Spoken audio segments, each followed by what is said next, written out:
Hennrikus. I'm Stephanie Troisi. And we're running the Shirley, Vermont Marathon this afternoon. We're going to run the Shirley Marathon today, and that means that we're going to go see Circle Mirror Transformation at 2 o'clock, Aliens at 4 o'clock, and then have dinner, and then go see Body Awareness.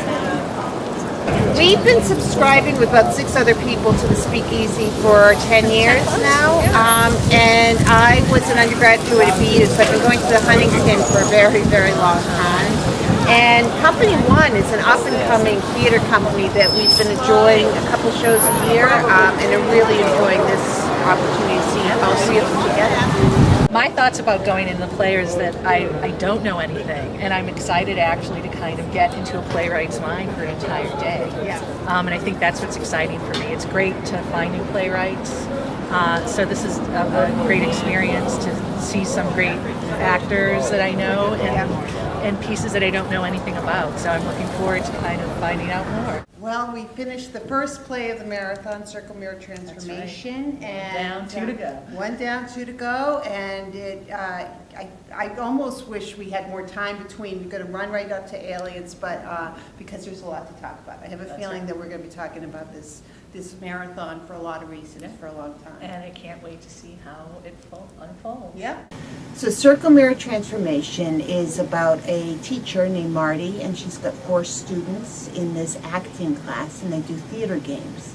And it's the 6 weeks of the class. So often now you go to plays, and they're almost like screenplays, and she's a theater writer. You know what I mean? This is completely a theater piece, and I love that. And I also love that she doesn't give you answers.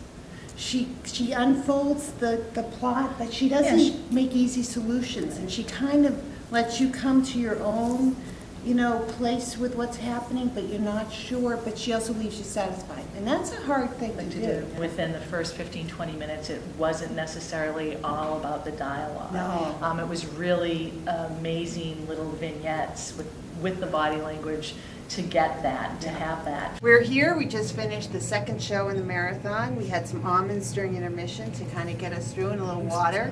And incredibly moving visit with this play. It's really something. Company One has a lot to be proud of, and people have got to come see this.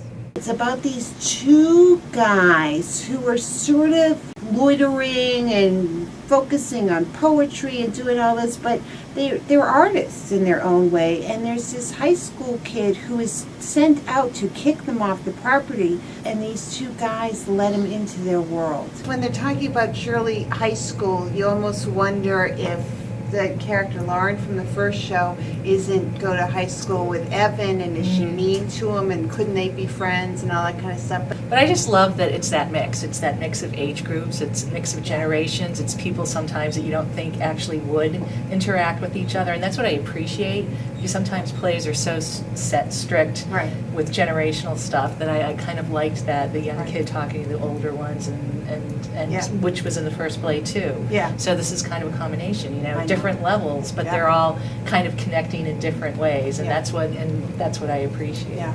You kind of figure out that this kid there's no way he's going to take 5 minutes to even talk to them. He's just freaked him out too much. And then it's kind of that slow thing that it's, they're all people. Right. We just finished Body Awareness at SpeakEasy Stage, and we're done with the marathon. Yay! Congratulations. Yay! Our finisher's medal. Body Awareness is a play about a couple in Shirley, Vermont, and one of the women is an academic, and she is doing a body awareness week. And so her partner has a son, and he's going through his struggles, and they have a photographer who's staying with them who's an artist, but there's all kinds of layers. I'm going to talk about it as a whole, because to me it ended as the whole. It was community, friendship, family. Yeah. And the exploration of all of them, and they are all one. And that's what I thought the best thing about this whole day experience. Yeah. This wasn't a simple play. Nobody's right, nobody's wrong. It's complicated. It's really complicated at the end. And of course, the performances were wonderful amazing. cast. Really, really Wonderful amazing cast. I mean, 3 veterans and then a relative newcomer who was wonderful just performance in a really hard tough role.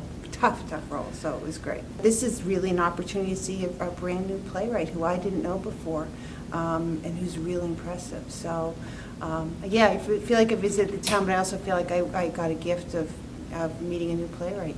You know, it's 3 very different experiences, but they've also got a lot of similarities. So I think trying to do things in one day is a great idea. I think the great thing about spending the day is that you really do have that chance to absorb, to think about it, and continue a conversation.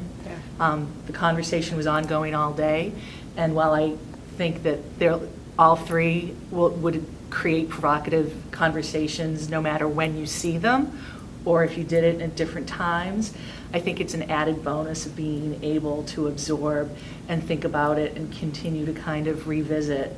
I would recommend all 3 plays, and if they can't do a marathon, you've got to see the 3 separate shows. I mean, you have to see these shows. Definitely worth it, no matter how you do it. Yeah. But this is a great way to do it. Yeah, it is. Yeah.